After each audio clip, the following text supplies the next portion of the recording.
This is a review video on how to find relative extrema using either the first or the second derivative test, as well as finding points of inflection and concavity intervals.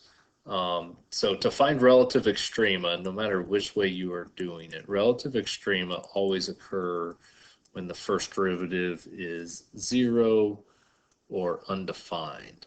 So we are going to take the first derivative, set it equal to 0, or don't forget to consider where it might be undefined. Those are called critical numbers. And then we're going to do a couple different things, or could do one of a couple different things. The first derivative test, the way it works, is we set up intervals. Suppose when we did this, we got x equals a and x equals b. So we go negative infinity to a to b, b to infinity, and we're picking a value from each of these intervals and plugging it into the derivative. That's going to tell us if the slope, the derivative, is positive or negative on each of these intervals. Suppose we get something like that. If the derivative changes from positive to negative, that tells us we have a relative maximum, and if it changes from negative to positive, that tells us we have a relative minimum. That's one option, first derivative test. Second option, we do the same thing. We set the first derivative equal to 0. We also consider where it might be undefined. We solve, we get x equals a and x equals b. And then we take those values and we plug them into the second derivative. So if I plug in a, let's suppose that gives me a positive number. And if I plug in b, that gives me -2 maybe. Because this is positive, that tells me that the graph is concave up. If the graph is concave up at a critical number, at the point where the slope was 0, that tells us that that point is a relative minimum.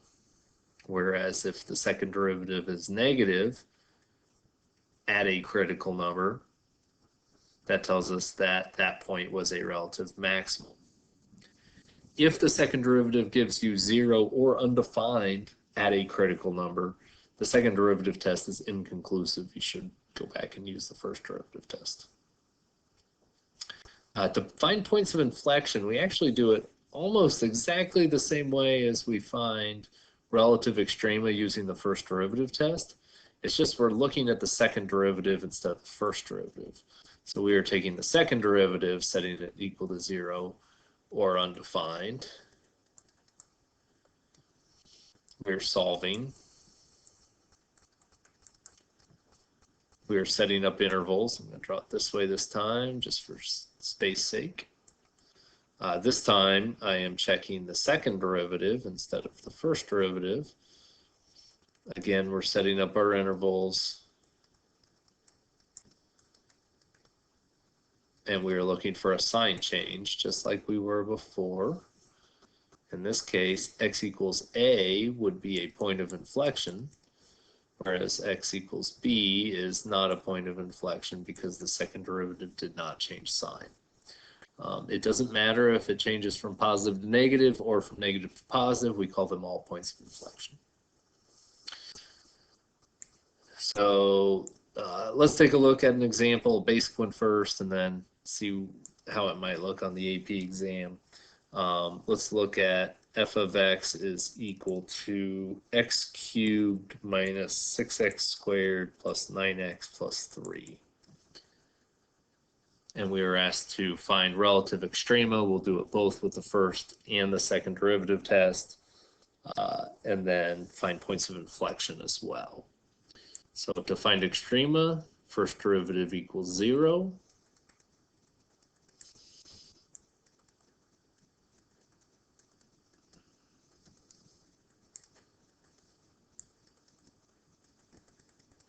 I get x equals 3 or x equals 1.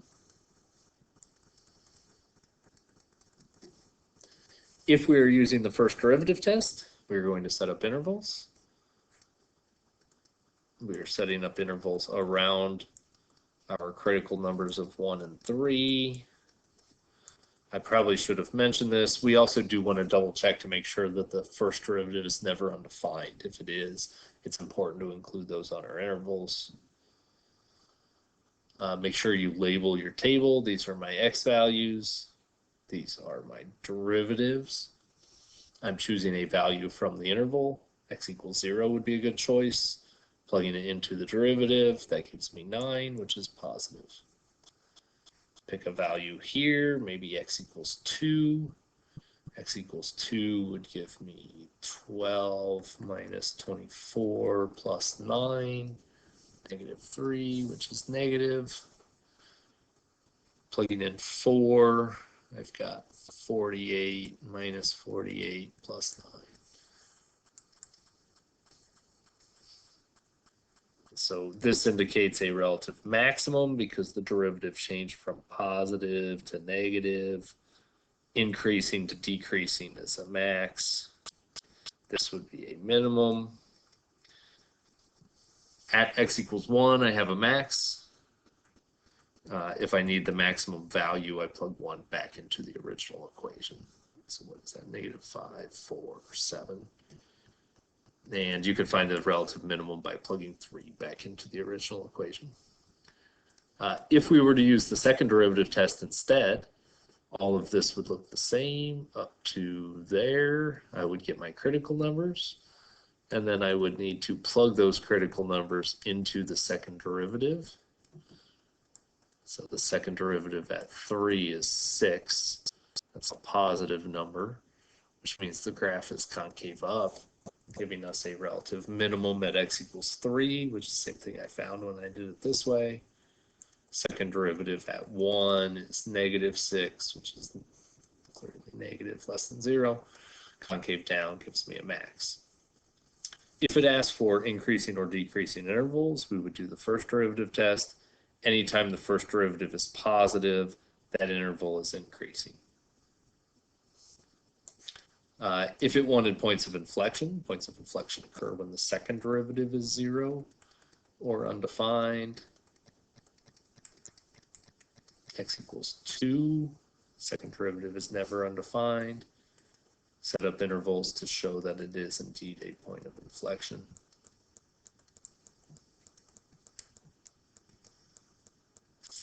Plugging in 0 gives me negative. Plugging in 3 gives me positive. We do have a point of inflection at x equals 2. Again, if you need the y value, go back to the original equation. 2016 question number 3. Again, another video we did, part C or maybe D. Part A wants to know, does g of x have a relative min, max, or neither at x equals 10? G of x is defined as the integral from 2 to x of f of t dt, and this graph is f. So g, if it has a relative maximum, I want to know, first of all, is g prime equal to 0? Well, g prime would be equal to f of x, second fundamental theorem of calculus there. To integrate an integral with x in the bound, we just plug x in for t. Chain rule says times the derivative of what we plugged in. We don't need to worry about that because it's just 1. So that part's okay. F of 0 or f of 10 is indeed 0. But g prime of x does not change sign.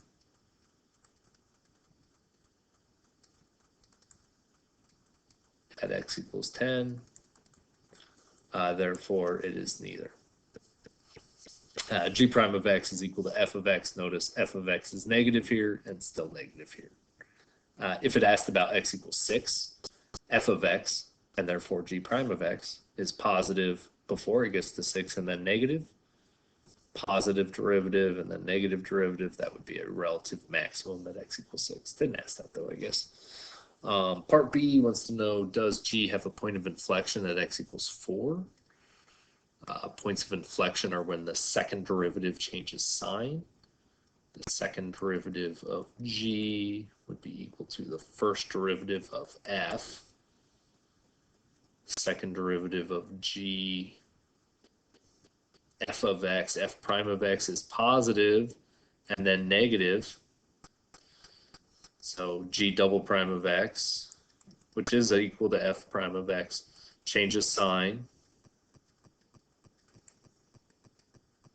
at x equals 10. X equals 10. 10 was the last one. At x equals 4. Also, we know that g of 10 is defined.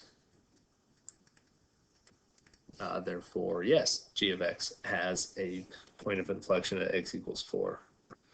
I've got 10 in my mind. That was part A. I don't know what happened right there.